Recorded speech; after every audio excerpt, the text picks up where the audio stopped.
Ribuan pelajar tingkat sekolah dasar hingga menengah atas di Kabupaten Bener Meriah ikut memeriahkan pawai karnaval dalam rangka memperingati HUT ke-78 kemerdekaan Republik Indonesia Senin 14 Agustus 2023. Tidak hanya pelajar tingkat SD hingga SMA sederajat, pawai karnaval itu juga turut diramaikan peserta dari taman kanak-kanak dengan menggunakan mobil yang telah dirias.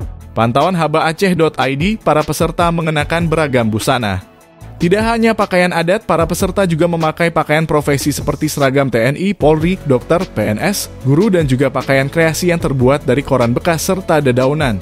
Masyarakat yang menyaksikan terlihat antusias, mereka memadati sepanjang jalur karnaval. Pawai karnaval yang dilepas langsung oleh PJ Bupati tersebut start dari depan pendopo Bupati Bener Meriah menuju lapangan Arboretum Kampung Bale Atu, Kecamatan Bukit.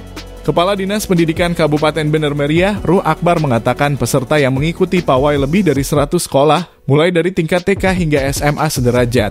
Hal lainnya, kata dia, pawai tersebut bertujuan untuk mempererat silaturahmi antara siswa di sekolah satu dengan sekolah yang lain.